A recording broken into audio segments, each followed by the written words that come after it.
touch, I could with just one touch, I could feel my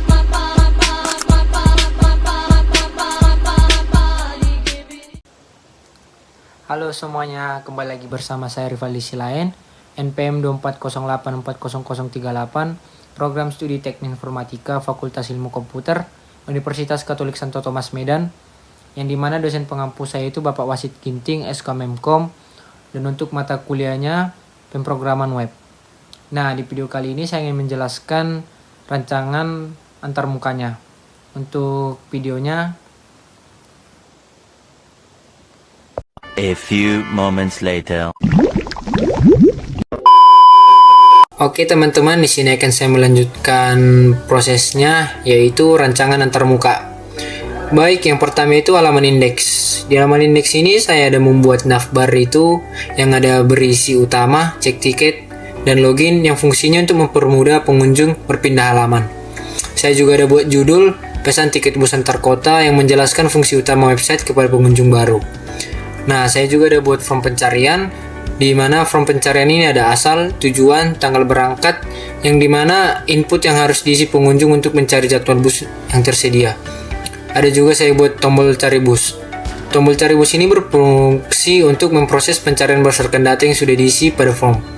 Ada juga kartu destinasi populer, yang mana itu ada Medan Siantar, Medan Sibolga, Medan Palembang, Padang Medan, Siantar Medan, dan juga sesuai dengan harganya juga. Nah, untuk di bagian kenapa pilih kami ini, itu berisi poin-poin keunggulan layanan untuk meyakinkan pengunjung agar melakukan pemesanan. Yang kedua itu halaman login. Pada halaman login ini saya ada buat selamat datang untuk sapaan pembukaan sebelum form login.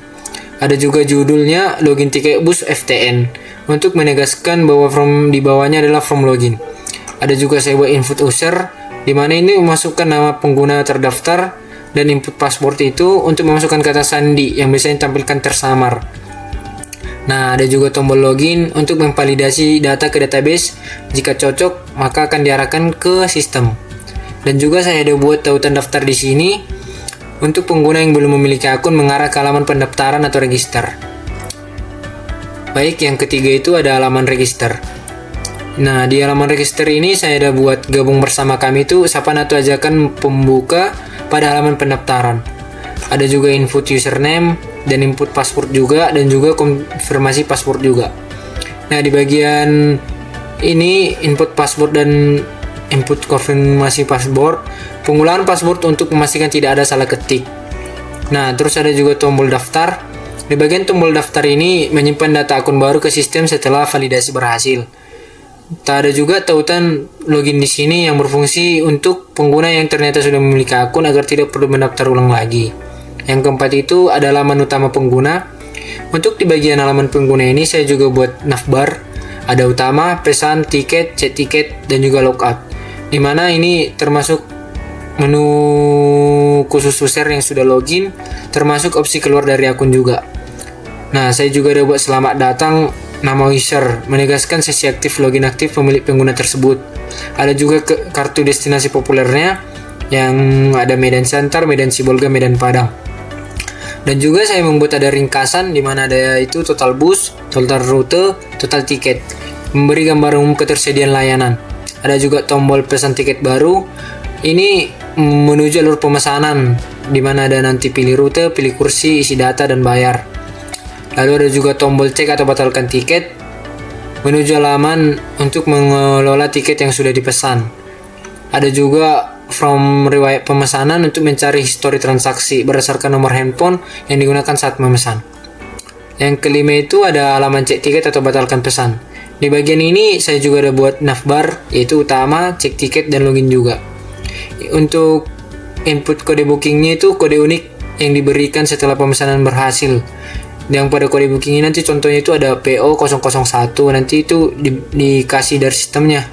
Nah, saya juga ada buat tombol cari itu untuk menampilkan detail tiketnya, ya tentang rutenya, jadwal, dan status bayarnya, sekaligus opsi untuk membatalkan pemesanan. Yang keenam itu masuk ke dashboard admin. Di bagian dashboard admin ini juga saya buat navbar admin untuk akses seluruh menu pengelolaan data dan logout. Ada juga pendapatan bulan ini yaitu untuk angka total pemasukan yang sudah lunas pada bulan berjalan. Ada juga kartu ringkasan itu tentang total bus, kursi terisi, dan pesanan hari ini. Saya juga buat ringkasan keduanya, total bus, total kursi, total pemesanan, dan juga ada pendapatan. Kartu ringkasan kedua itu untuk memperjelas. Nah, di sini ada saya buat juga target pemesanan bulan ini itu bentuknya progress bar. Nah, ada juga grafik pemesanan dan juga pemesanan per bus. Yang ketujuh itu halaman data bus. Ini untuk admin ya, yang dimana admin bisa menambah busnya di sini. Ada navbar juga, ada juga tabel datanya, ada nomor, gambar, nomor plat, jumlah kursi, aksi.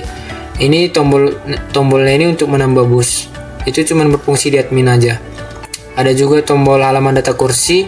Di sini juga khusus untuk admin aja bisa menambahkan kursi. Yang ke-9 itu halaman data rute, sama seperti yang tadi juga. Di dalam halaman data rute ini juga hanya admin yang bisa menambahkan rutenya.